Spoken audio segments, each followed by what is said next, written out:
ٹھیک ہیں آپ؟ جی الحمدللہ ٹھیک ٹھاک ہے جی. وہ کہاں سے کال فرمایا؟ ٹاپ زون آپ نے؟ نام کیا ہے؟ نام تو ٹاپ زون نہیں ہے، نام تو کچھ اور ہوگا نا آپ کا. ہیں جی وہ کی نام ہے تاڑا؟ محمد سلمان. مسلمان نام ہے؟ چلیں جی، والدین نے ان کا نام مسلمان رکھا. چلے ٹھیک ہے نا، تاکہ کسی کو غلط فہمی نہ ہو. ان کے والد صاحب نے ان کا نام مسلمان رکھا ہے تاکہ کیا نام ہے؟ مسلمان یا سلمان؟ محمد سلمان. سلمان محمد سلمان. محمد سلمان. اب ہمیں سنائی دیا کہ مسلمان. چلیں جی، محمد سلمان صاحب کیسے ہیں؟ خیریت سے ہیں؟ جی ٹھیک ٹھاک جی، اللہ کا شکر الحمدللہ. کہاں سے زحمت کر رہے ہیں؟ فیصل آباد پاکستان، فیصل آباد. آپ کی بڑی مہربانی ہے، تشریف آوری کا بڑا شکریہ محمد سلمان بھائی. حکم کریں.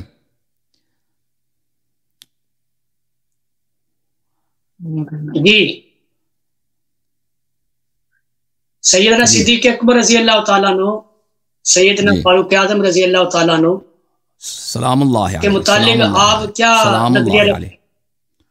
سیدنا فاروق اعظم کے متعلق، سیدنا صدیق اکبر کے متعلق ہمارا نظریہ یہ ہے کہ وہ رسول اللہ صلی اللہ علیہ وسلم کے بھائی تھے، ان کے نفس نفیس تھے، ان کے جان شیرین تھے، ان کے وارث برحق تھے، ان کے دشمنوں پر لعنت اور ان کے حق کے غاصبین پر لعنت. ہمارے عقیدہ ان کے متعلق. ماشاء اللہ ماشاء اللہ.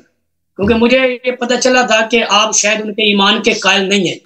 وہ تو کل ایمان ہے بھائی. صدیق اکبر، فاروق اعظم سلام اللہ علیہ کل ایمان ہے.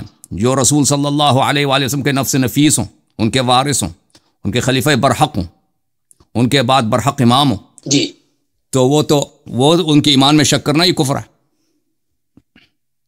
جی جی بالکل اسی طرح ہی ہے. بالکل. آپ کی کچھ گفتگو اور ان کے غاصبین حق پہ بھی لعنت اور ان کے فضائل کے میں شک کرنے والے پہ بھی لعنت. بولیں، یہ بھی بولیں. آمین آمین. بالکل اسی طرح ہے. بالکل بالکل. تو اب اجازت ہے میں آپ کو ایک حدیث سناؤں؟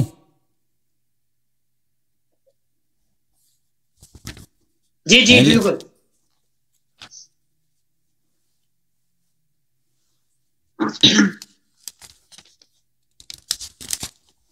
حدیث آپ کو سناتے ہیں جناب. تھے کہ ابو بکر عمر کی ایمان سے گفتگو کریں.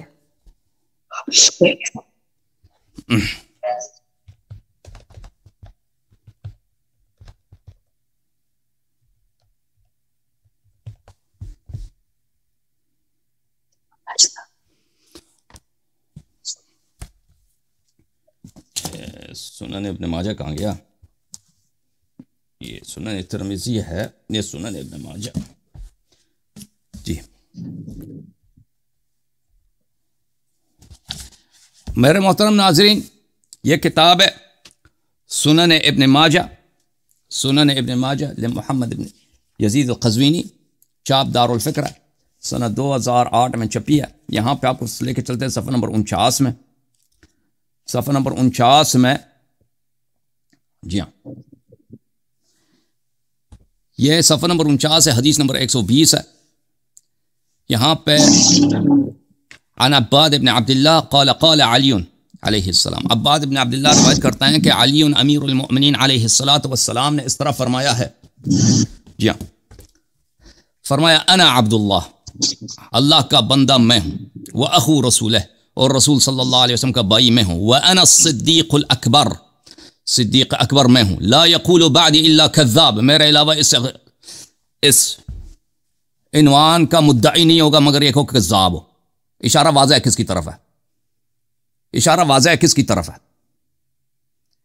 اشارہ واضح ہے جس کی امامتی کذب ہے، جس کی خلافتی کذب ہے، جس نے جھوٹ بنایا کہ نبی صلی اللہ علیہ وسلم کی میراث نہیں ہوتی، بیٹی کا میراث، نبی صلی اللہ علیہ وسلم کی صاحبزادی کا میراث نے ہڑپ لیا جھوٹ بول کے. وہ کیسے صدیق اکبر ہو سکتا ہے؟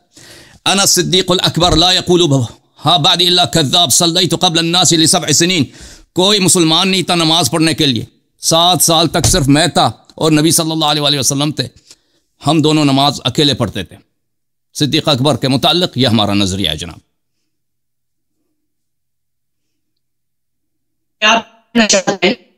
جی سیدنا صدیق اکبر جو ہے یعنی آپ یہ کہنا چاہتے ہیں کہ سیدنا صدیق اکبر رضی اللہ تعالیٰ جو جن کو حضرت ابو بکر کہا جاتا ہے وہ نعوذ باللہ سیدہ فاطمہ رضی اللہ عنہ وہ صدیق نہیں تھے، وہ صدیق نہیں تھے، نہ نبی صلی اللہ علیہ وسلم نے اس کو صدیق بولا، بلکہ اس کے بہت ساری جھوٹیں شریعت میں ثابت ہیں کہ وہ شخص جھوٹ بولتا تھا۔ اس کی خود اپنی صحیح حدیث موجود ہے کہ وہ اپنی زبان کھینچ کے بیٹھ رہا تھا، زبان کھینچ رہا تھا، ٹھیک ہے نا۔ تو عمر صاحب تشریف لائے، عمر نے پوچھا کیا یہ کیا حرکت ہے بھائی، یہ کون سی حرکت کر رہے ہو؟ ہم نے کہ بھی نہیں دیکھا کہ کوئی عاقل بیٹھ کے اپنی زبان کو ہاتھ سے پکڑ کے کھینچ رہا۔ تو اس نے کہا کہ تم کو کیا معلوم کہ اس نے تو مجھے ہلاک کر دیا میری زبان نے، ٹھیک ہے نا۔ تو اس شخص کا اپنا اعتراف صحیح سند کے ساتھ کتاب الزہد میں موجود ہے، جی ہاں، کہ یہ شخص اس نے خود اعتراف کیا کہ اس نے زبان کی وجہ سے یہ جہنمی بن چکا ہے۔ اور پھر اس کا جھوٹ، بہت سارے جھوٹ ثابت ہیں۔ اس کا ایک جھوٹ یہی ہے کہ اس نے یہ جھوٹ نبی صلی اللہ علیہ وسلم پہ باندھ لی کہ کیا ہے کہ ان کی میراث نہیں ہوتی۔ اور اگر نبی صلی اللہ علیہ وسلم نے اپنی میراث کی وصیت کرنی ہوتی تو خود اپنی بیٹی کو کرنی ہوتی نا، کہ اکیلی اولاد وہی ہے۔ ابو بکر کیوں کرے؟ ابو بکر کو تو کوئی میراث ملتی ہی نہیں ہے۔ اور بی بی سلام اللہ علیہ ابو بکر کے بعد پہ کبھی راضی بھی نہیں ہوئے، ہاں جی، راضی نہیں ہوئی، اور آخرت تک اسی بات پہ ان سے وہ ناراض رہی۔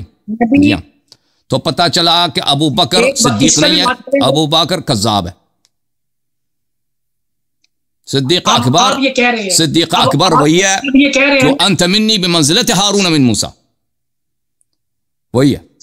اب میری بات بھی سننا، میری بات بھی سنیں نا، اپنی نا آپ کی بات سنتے ہیں جی سر۔ سنیں، آپ نے خاموش رہنا، میری بات سننی ہے۔ آپ نے کہا کہ نبی نے ان کو صدیق نہیں کہا ہے، ٹھیک ہے، آپ نے کہا کہ نبی نے ان کو صدیق نہیں کہا، آپ کا دعویٰ ہے نا۔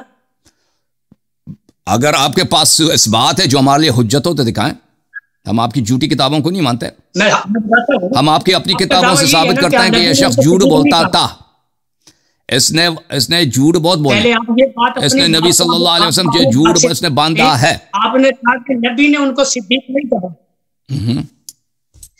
جو بات میں پوچھ رہا ہوں نا آپ وہ بات نہیں کر رہے، بات کو گھمائے نہیں، میں آپ کو اس بات کا بھی جواب دوں گا۔ آپ نے کہا کہ نبی نے ان کو صدیق نہیں کہا، جی ہاں، یہ دعویٰ کیا نا آپ نے ابھی تھوڑی دیر پہلے۔ سر نہیں، آپ نے صدیق کہا کہ صدیق ہی نہیں کہا۔ بات پہ یہ میرے پاس بخاری شریف ہے، جو ابن ماجہ شریف سے زیادہ یہ بخاری شریف ہے، ٹھیک ہے۔ اب میں آپ کو اس بخاری شریف میں سے دکھاتا ہوں۔ آپ صلی اللہ علیہ وسلم آپ شیعہ سے گفتگو کر رہے ہیں نا، اور آپ شیعہ سے گفتگو کر رہے ہیں، ہم آپ کے بخاری کو نہیں مانتے، ہم نے بخاری کو ماننا ہی نہیں ہے نا۔ آپ بول کر جو ہے نا، آپ بخاری کو ہم نہیں مانتے، آپ نے ابن ماجہ کو بھی نہیں مانتے، آپ ابن ماجہ کو مانتے ہیں نا۔ ابن ماجہ آپ کی کتاب ہے، میں نے آپ کے اپنی کتاب سے استدلال کیا ہے۔ آپ کو پتا ہے کہ حدیث میں جھوٹ بھی ہوتا ہے، صحیح بھی ہوتا ہے، ٹھیک ہے نا۔ تو جھوٹی حدیث کو آپ دلیل کے طور پر پیش نہیں کر سکتے، اور جھوٹی حدیث کو آپ دلیل کے طور پر نہیں پیش کر سکتے۔ جو بات آپ کی ہے نا، آپ وہ بات کریں کہ آپ نے حدیث پیش کی ہے ابن ماجہ شریف سے، میں کہتا ہوں آپ ابن ماجہ کو نہیں مانتے۔ آپ تو مانتے ہیں نا، آپ تو مانتے ہیں نا، میرا دعویٰ ہے مناظرے کے اصول آپ کو آتے ہیں محمد سلمان صاحب، کہ دلیل جو لایا جاتا ہے وہ خصم کے لیے حجت ہو۔ محمد سلمان بھائی، آپ کو مناظرے کی زندگی میں کیا ہے استدلال کیا آپ نے؟ آپ کسی 10 12 15 سالہ لڑکے سے پوچھیں کہ آپ دلیل کیسے لیا جاتا ہے، وہ آپ کو بتا دے گا کہ دلیل وہ لایا جاتا ہے جو سامنے والے کے لیے مقبول ہو۔ میں وہی بتا رہا ہوں، قرآن مقبول ہے یا نہیں آپ کے یہاں؟ قرآن مقبول ہے، قرآن مقبول ہے جی، مقبول ہے نا۔ اب میں آپ کو قرآن سے بتاتا ہوں، قرآن سے بتاؤ جی۔ لقد رضی اللہ عن المؤمنین اذ یبایعونک تحت الشجرہ، قرآن نے ایمان والا کہا ہے، تو اسی بیعت کو توڑ دیا ابو بکر نے نا، ہاں اسی بیعت کو ابو بکر نے توڑ دی۔ جو بات میں آپ کو بتاتا ہوں، اس کا مطلب ہے کہ قرآن نے غلط کہا، آپ یہ کہنا چاہ رہے ہیں نا۔ چلیں آپ آیا پڑھیں، آیا ترجمہ کریں، آیا پڑھیں، آیا ترجمہ کریں بھائی۔ جن کو ایمان والا کہہ دیا وہ قیامت کی صبح تک ایمان والے، اللہ نے قرآن میں جن کو ایمان والا کہا ہے وہ قیامت کی صبح تک ایمان والے۔ اب جو ان کو ایمان والا نہیں مانتا وہ خود ایمان والا نہیں ہے، سیدنا صدیق محمد سلمان بھائی آپ وہ آیا پڑھیں جس میں اللہ تعالیٰ نے ابو بکر کو ایمان والا بولا ہے، تو ہم ایمان لائیں گے بھائی. آپ کو پتہ نہیں تھا کہ یہ کچھ بیت کو توڑ دے گا، میں اس کو رضا نہ دوں، اس کو ایمان والا نہ کہوں، حالانکہ اللہ کا علم کامل ہے. عقیدہ بدا بھی آپ کا یہی کہتا ہے. اسی طرح قرآن کے متعلق جو تعریف قرآن کی آپ کی فصل الخطاب ہے، آپ اس کو کھول کے دیکھیں. جو بھی میں آپ کے سامنے پیش کر رہا ہوں، آپ کو قرآن پاک کے بھی استدلال کو آپ نہیں مانتے.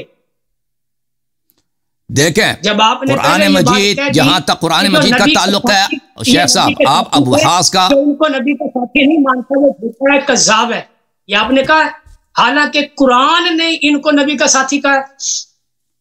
تو وہ آیا آپ پڑھیں نا کہ جس میں ابو بکر کو قرآن نے نبی کا ساتھی بولا، آیا آپ پڑھیں.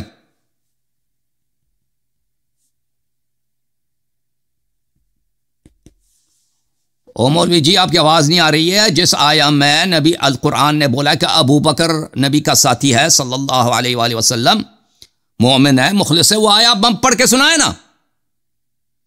لیکن